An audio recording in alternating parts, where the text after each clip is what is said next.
We good? We're good. Cool. Welcome. So I am so happy to have you here. Nobody cares about that. So welcome to the Latke Hamentashen debate. It is obviously a monument of what universities have to offer, and it's beautiful and it's great. It was created in 1946 at the University of Chicago, and since then it's just like spread around the world, especially in the US. And I think it's something that is really touching. There's something really moving about Jews coming together for debate, things that really matter. Latke Hamentashen. Okay, I'm gonna check if you guys are biased or not. Do you have a preference for Latke? Raise your hand. No, oh man. If you have a preference for Hamentashen, raise your hand. I see. So, okay, cool. One thing that is beautiful is that from Chicago to Texas, there is a lot of kilometers to travel. And there is a bunch of people that we have to thank for that. And so, thank you to Maya, Spencer, James, Ayala, Rabbi Moshe Tret, the UT Jewish Legal Society, and Texas Hillel Grad student. If we can get a round of applause for them.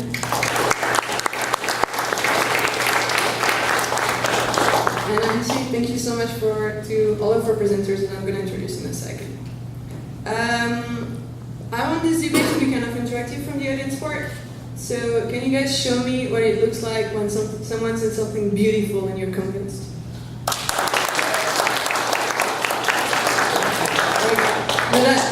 What I just said was mind-blowing. Go for it.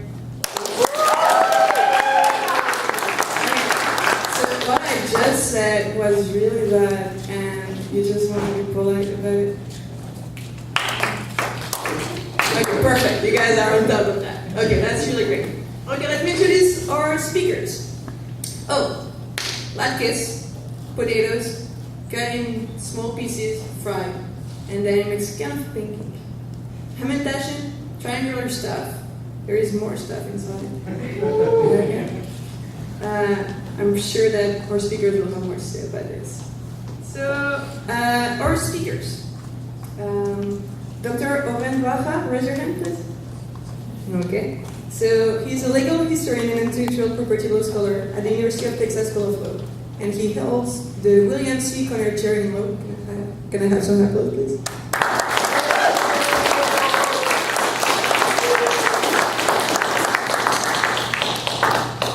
Okay. Dr. Alan Sager, can you raise your hand? No. Lecturer at the Department of Government, a former president of the Jewish Community Council of Austin, a former chairman of the Travis County Republican Party, president of Agudas, and a judicial fellow of the United States Supreme Court, 1974, 1975. It's really hard for me to say numbers in English. Some applause, please.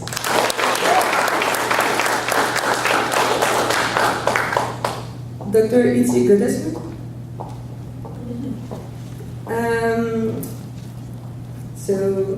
Senior lecturer in the Department of Yiddish and Jewish Folklore. Department of Germanic. Thank you so much. That. Right up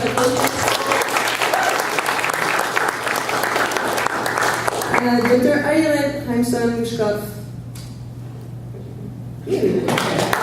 Professor of Classics is focused on Roman history and Latin literature. Her most recent books is You Win or You Die, The Ancient World of Game of Thrones, which explores echoes of ancient history and classical myth in the Game of Thrones.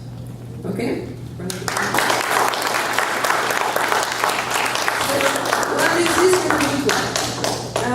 In a few seconds, our first speaker is going to come.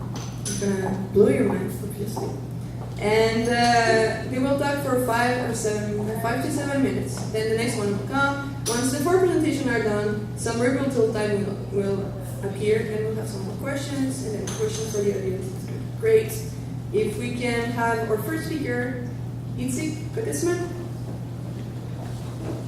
The floor is yours. Thank you. This will be brief. Okay, so this is in defense of the Latke. Let's start out with the names of these foods, both Yiddish words. A Hamentashen, in its very name, expresses evil in both halves. The Haman and the Tash. Haman, the evil villain of the Megillah, and Tash, which can mean pocket or pouch, as in a pouch for the filling of the Hamentashen. But in common Yiddish usage, Tash means a pocketbook or wallet. In other words, a container of money, and therefore the Hamentashen represents the evil, oppressive capitalist system. Furthermore, the gematria of Tash is 310, the same as Memresh Ayin, Aramaic for to be sick. Let's compare that to the Latke. The ke, the k suffix in Yiddish, indicates the diminutive but mainly affection. You call your children or close friends Estike, Vrunke, Hershke, Leike. What is the most liked game? What is the most liked country in the game of Risk? Kamchatka. What sneakers does everyone love? Nike. And on Seinfeld, what does Kramer suffer from that uncontrollably attracts all the women? The kavorka. That leaves the first syllable, lot. The gematria of lot is 40, the same as Yehudia, a Jewess, but it is also spelled the same as leat, as in leat, which in Hebrew means slowly, little by little, gently. In other words, the Latke is trying to tell us how to live a stress-free life with moderation, while the Hamentashen, while pretending to be sweet, is in effect cursing us with ill health. And may I add that latkes can be made gluten-free, while Hamentashen cannot. The latke, deep fried in oil, symbolizes the connection to the miracle of Hanukkah, the oil in the temple that miraculously lasted for 8 days. The Hamentashen has no connection to any miracle. In fact, there are other foods that are connected to the miracle of Purim. The wine for getting Achashverosh drunk to get rid of Vashti, wine for the banquet where Esther presented herself, and the defeat of Haman also after drinking wine.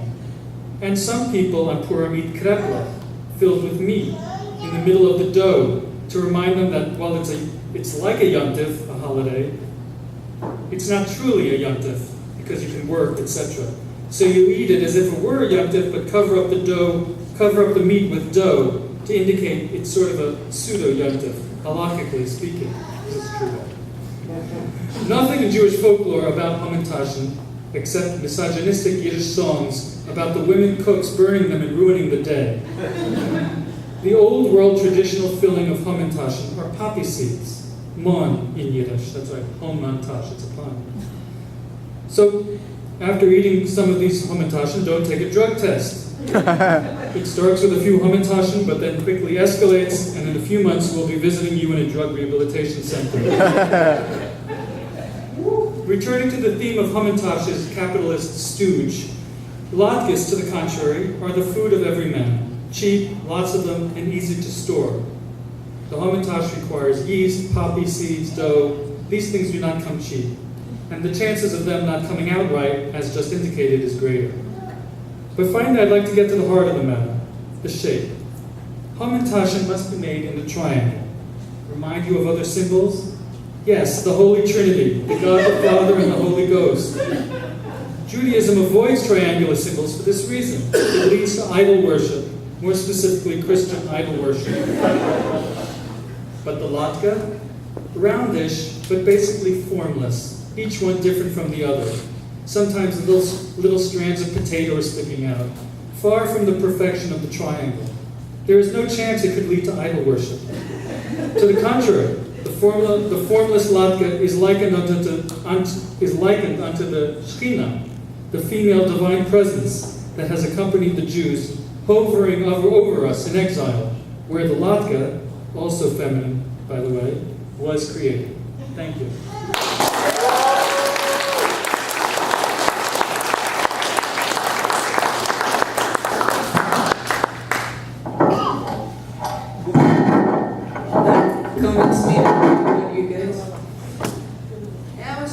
I think we can stop here. Okay. Doctor, are you allowed to have some Lushkov? For you and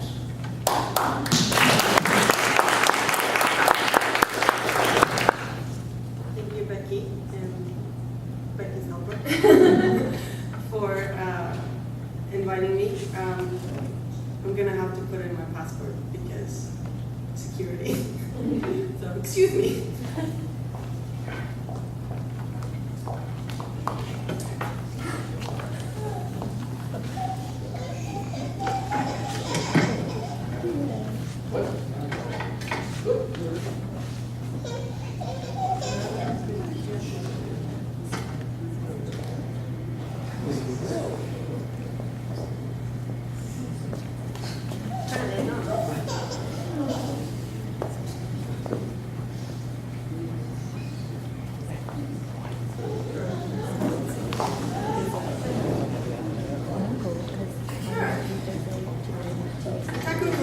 Is a hallmark of academic achievement, so we're all fine. So as I said, thank you to Becky and for the organizing for inviting me for this historic and prestigious event.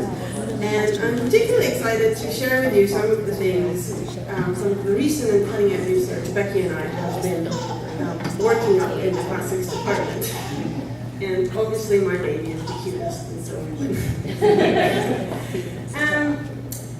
we're all familiar, I hope, with the story of the city of Troy, how Paris stole the beautiful Helen from her husband and children in Sparta and stole her off to Troy, how the Greeks launched a 10-year grand alliance to retrieve her and besiege the city for 10 years.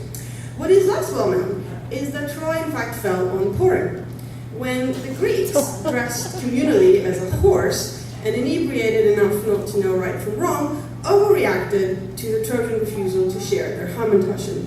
10 years of war rose and fell on an insufficiency of cookies in a besieged city. Now, the question of who was the best baker in Troy is a fraught one. Scholarly consensus awards the title to the queen, Hecuba, and this was certainly true before the arrival of the Greeks. But it was Helen who first introduced to Troy the more exotic filling of the poppy seed.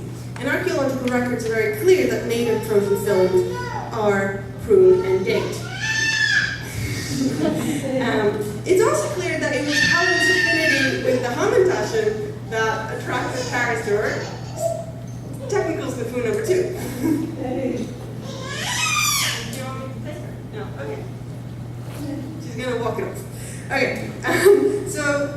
it was Helen's affinity with the Hamentashen that attracted Paris to her rather than her fame and beauty, Becky, if you mind, and the 1,000 ships that sailed in the alliances, you can see very proudly raised the sign of the Hamentashen.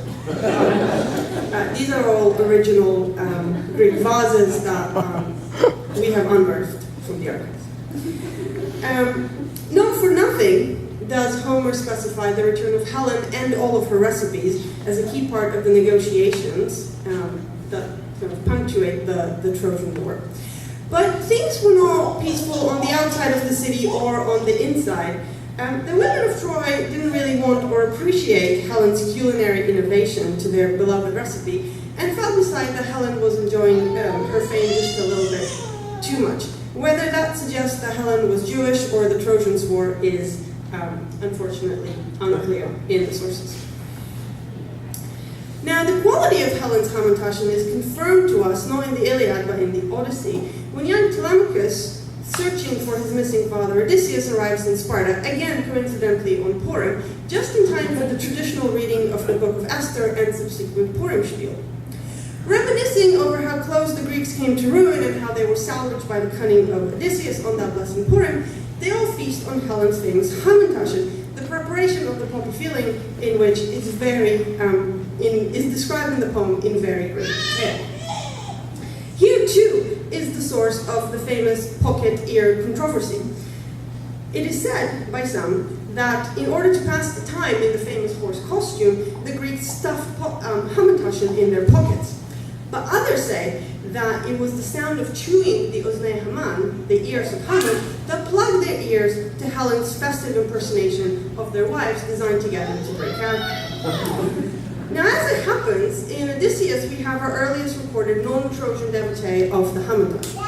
He had tasted Helen's one Purim early in the war. He was dressed as a beggar, she was dressed as a princess. The rest is history. But this meeting established that the Hamentashen recipe was in fact not only what the Greeks came to recover, but, an unexpected plot twist, the very talismanic sacred object that kept the city of Troy standing. When the war was over, Odysseus was determined to bring the recipe back to Penelope in Ithaca, and towards that noble purpose spent the next 10 years, conducting exhaustive culinary research across the length and breadth of the Western Mediterranean, finally mastering the art after a years-long apprenticeship in the fashionable bakery island of Circe, where the pastry chef was said to be a goddess, at least in the kitchen. But it was the Romans, and not the Greeks, who were the inheritors of the talismanic Hamentashen. Saved by the flame by Rome's very own Abraham, a young man named Aeneas. Aeneas saved only 3 things from the flames of Troy: his father, his son, and the last remaining jar of Hamentashen, which you can again see. This legacy would, in the fullness of time, fuel an empire. Stories differ on what happened next. Virgil, the great poem of the Aeneid, tells us that Aeneas' son, Iulus, you can kind of see him scampering around over there, ate the last of the Hamentashen just as the Trojans were about to reach Italy. He was clearly driven by great hunger. What happened to the rest is unknown. What we do know is that when the city of Troy was finally founded, a circular temple was promptly built to house either the surviving Hamentashen or perhaps only the jar, Becky,